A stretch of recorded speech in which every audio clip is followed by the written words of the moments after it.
Halo semua, salam sejahtera Malaysia. Tuan-tuan dan puan-puan yang amat dihormati semua, selamat datang ke channel Fels Lifestyle. Terima kasih kerana masih setia bersama di dalam channel ini. Berkaitan dengan pilihan raya kecil Kuala Kubu Baharu yang diadakan 11 Mei.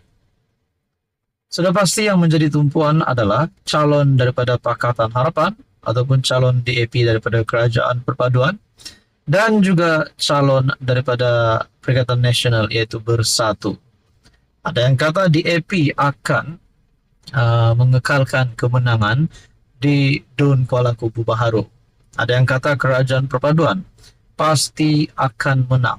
Nah, ini semua doa-doa daripada penyokong-penyokong Pakatan Harapan, penyokong DAP. Begitu juga calon daripada Bersatu ataupun Perikatan Nasional. Juga ada yang kata calon itu akan menang. Nah, saudara-saudara, berkaitan dengan pilihan raya kecil Kuala Kubu Baharu, ini satu keputusan Fahmi, iaitu juru cakap kerajaan yang juga Menteri Komunikasi.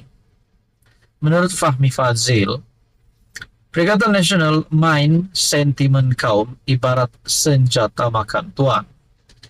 PN terpaksa bermain dengan isu kaum dan agama, termasuk berkaitan sekolah vernacular pada PRK Kuala Kubu Baharu, kerana pemimpin parti itu sudah ketandusan idea, kata Ketua Penerangan PKR Fahmi Fadzil.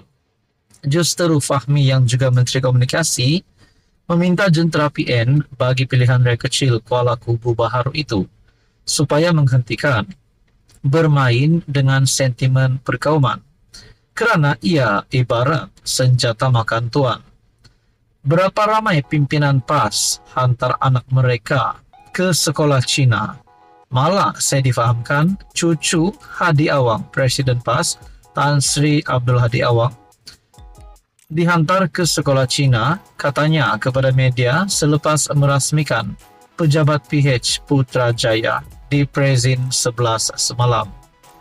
Fahmi berkata, Malaysia adalah sebuah negara yang rakyatnya mengamalkan sikap kesederhanaan dan parti politik yang memainkan isu perkauman, termasuk sekolah vernacular, adalah tidak matang.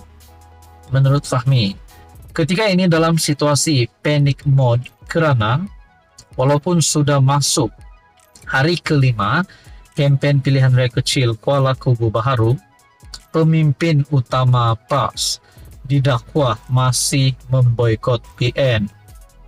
Kita ingatkan, di boikot itu Starbucks, KFC.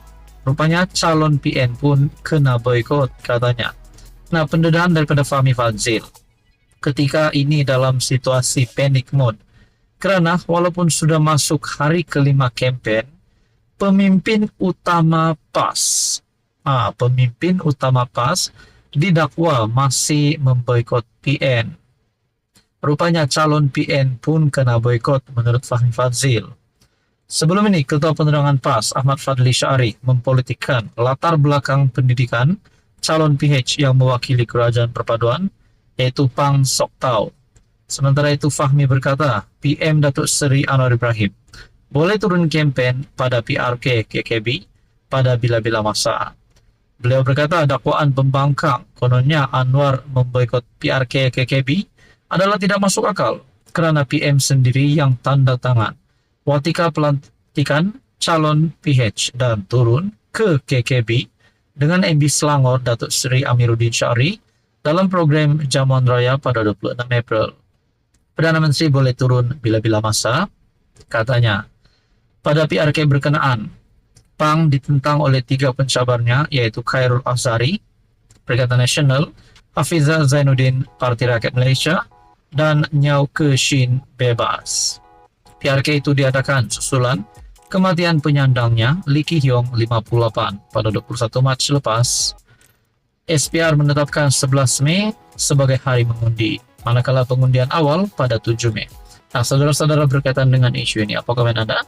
Sekian saja, teruskan bersama di dalam channel ini. Halo semua, salam sejahtera Malaysia. Tuan-tuan dan puan-puan yang amat dihormati, Selamat datang ke channel Fels Lifestyle. Terima kasih karena masih setia bersama di dalam channel ini. Saudara-saudara, tuan-tuan dan puan, baru-baru ini kita dikejutkan dengan isu tahanan rumah untuk Najib Razak. Kita dikejutkan juga dengan kenyataan peguam rumah Najib boleh jadi penjara. Bahkan baru-baru ini juga Badan Peguam Malaysia di dalam artikel menyatakan bahwa ingin mengetepikan pengampunan yang diterima oleh Najib Razak. Nah, saudara-saudara, berkaitan dengan ini, saya menyadari sesuatu perkara di mana siapapun pihak yang bersalah perlu dikenakan tindakan undang-undang. Nah, kita bercakap tentang isu lain pula yang sama, yaitu berkaitan dengan penjara 12 tahun dikekalkan. Tapi bukan untuk Najib Razak. Seperti yang kita tahu, pengampunan Najib Razak 12 tahun penjara kepada 6 tahun dan denda RM 210 juta kepada RM 50 juta. Tapi yang kali ini pula, penjara 12 tahun kekal adalah untuk Siti Bainun. Di dalam artikel daripada Malaysia Kini, aniaya bela, Mahkamah tolak rayuan Siti Bainun, penjara 12 tahun kekal.